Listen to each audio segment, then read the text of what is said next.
여러분의 구독과 좋아요 그리고 댓글이 큰 힘이 됩니다.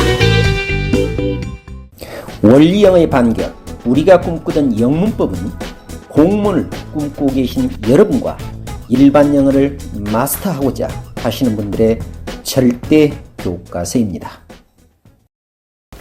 네, 여러분 반갑습니다. 안박사TV에 오신 것을 환영합니다. 자, 공무원을 처음 준비하시는 분들께서 무슨 공부부터 먼저 해야 되느냐? 영어부터 시작해서 국어, 국사, 그리고 다른 선택 과목들, 경찰이라면 형사소송법, 형법, 이런 것들을 동시에 해야 하느냐? 자, 구급이라면 행정법, 행정학, 사회 과목, 이런 과목들을 동시에 해야 하느냐? 아니면 영어부터 해야 되느냐? 이렇게 학생들이 질문을 많이 합니다. 그래서 저는 여러분들에게 오늘 공무원을 처음 준비하시는 분들에게 정확하게 말씀을 드릴까 합니다. 이렇게 생각하시면 됩니다. 공무원은 영어가 된 순간 99%가 공무원이 됩니다. 자, 보통 경찰 준비하시는 공무원들이 시험을 보았을 때 약 73%가 과락이 됩니다. 구급은 67%에서 68%, 전에 7급은 국가직이 있을 때 58% 정도가 과락이었죠. 물론 이 과락은 해년마다 다를 수가 있습니다만 평균 수치는 거의 비슷합니다.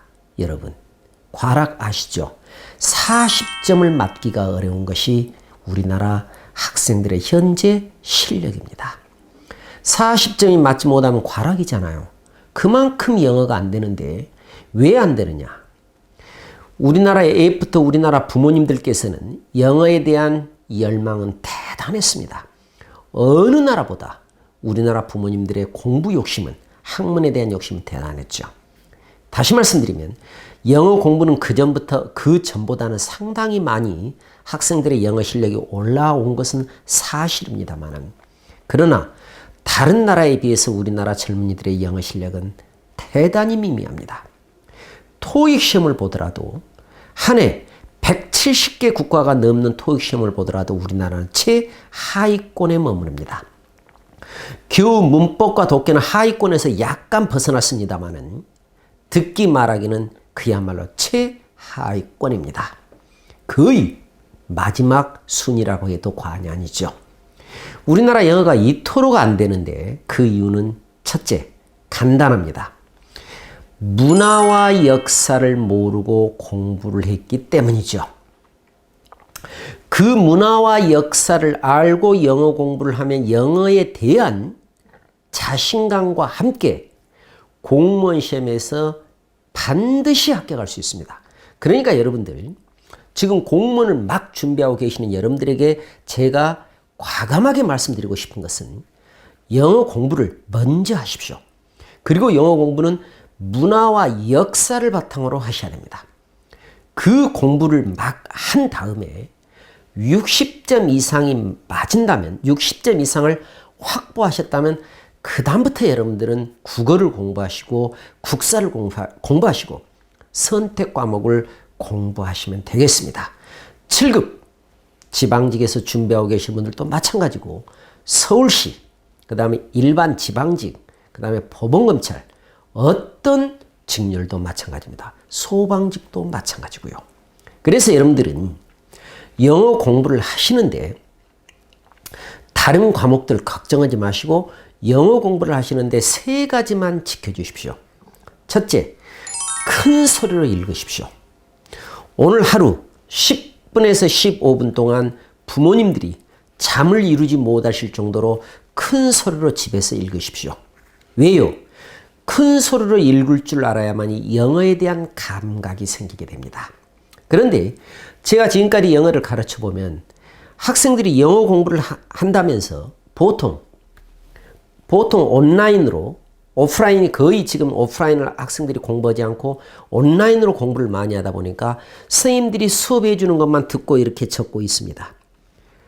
막상 한번 이 단어 읽어봐 하면 단어를 못 읽은 학생들이 80% 이상입니다. 너무너무 놀랐습니다. 그런데 여러분들 40점 맞을 수가 있을까요? 좀 더 가장 쉬운 말로 제가 해볼게요. 말씀드려 볼게요. 만약에 자 외국인들이 우리나라에 왔습니다. 아버지라는 발음을 제대로 하지 못하고 어부리라고 해보겠습니다. 어부리 어디 갔어요? 누가 할까요? 아버지라는 발음을 아버지라고 발음을 정확하게 할 수 있어야만이, 그리고 소리를 낼 수 있어야만이 아버지에 대한 의미를 정확하게 알고 아버지를 이미지를 그릴 줄 알고 아버지를 쓸 수 있죠. 그런데 우리나라 학생들도 영어 단어를 거의 읽을 줄 모릅니다. 너무나도 안타까웠고 너무나도 영어를 못하는 지름길입니다. 그러니까 반드시 여러분들은 영어 수업을 이렇게 들으면서 모르는 단어가 나오잖아요.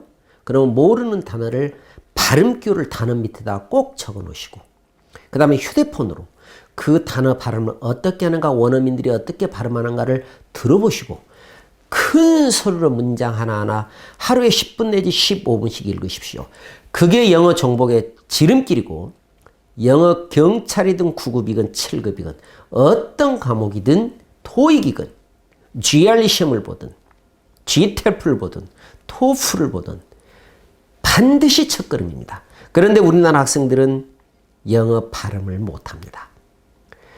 정말로 가장 강조한 것이 소리를 낼 줄 알아야 됩니다.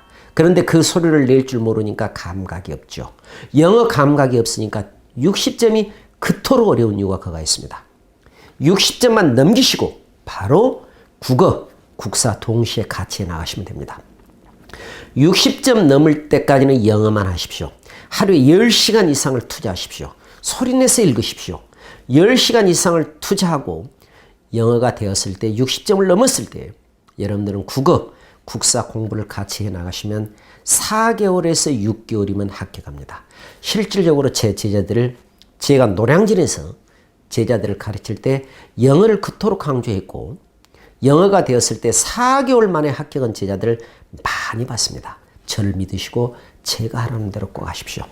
자, 그렇다면 영어 공부는 금방 소리내서 읽으라겠죠. 그리고 아까 말씀드린 대로 문화와 역사를 통해서 공부하라겠죠. 왜 a cup of coffee인가? a book 이렇게 말하는데 커피는 왜 a cup of coffee인가?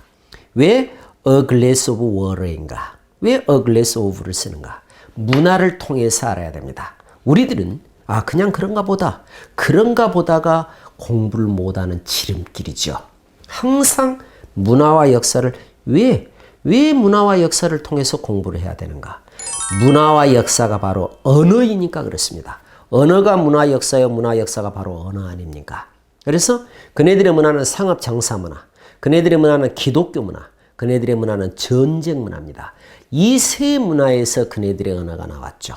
이 세 문화를 알고 공부를 하셔야 됩니다.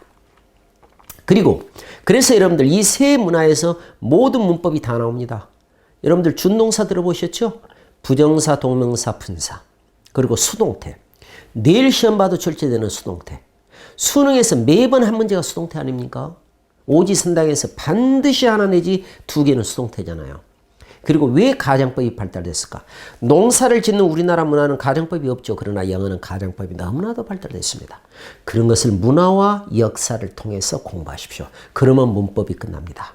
그리고 큰 소리로 읽으면 독해는 자연스럽게 습득이 됩니다. 그리고 리듬을 타서 읽어야 됩니다. 그리고 모르는 단어는 반드시 발음표 적어 놓으십시오. 마지막으로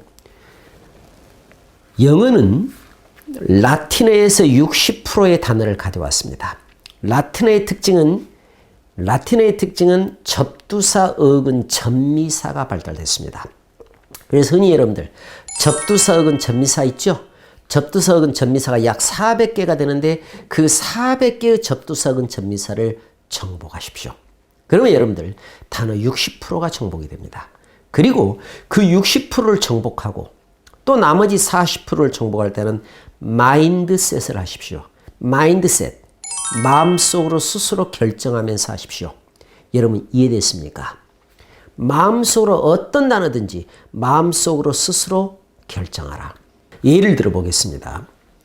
드럭스토어, 약국이죠. 왜 약국을 드럭스토어라고 할까? 약국에서는 약을 드럭드럭 갈아주니까 아, 드럭스토어. 아, 그렇구나. 여러분 아시겠죠? 여러분 사람들이 돌아가실 때 관 속에 사람들이 그 속에 들어가시죠. 고인들이 관을 여러분 카핀 그랬습니다. 카핀. 여러분 CO. 그러니까 CO니까 고. FFIN 관, 핀, 관, 고관. 그래서 관. 이런 식으로 카핀. 이런 단어들이 왜 이렇게 나왔을까? 왜 이런 단어들이 등장했을까? 그러면서 마음속으로 결정하십시오. 이해되셨습니까? 마음속으로 쭉 결정하면서 아, 그렇구나. 이렇게 기억하면 되겠구나. benign. 여러분들 benig이라는 단어가 무슨 뜻입니까? 인자한이죠. 그래서 비나이다. 얼마나 인자한 표현입니까? 이런 식으로 자꾸 마음속으로 결정하십시오. 그러나 여러분들이 스스로 결정해야지 남들이 결정해서는 안 됩니다. 남들이 해준 것을 그대로 읽으면 더 모릅니다. 여러분들이 결정해서 하십시오.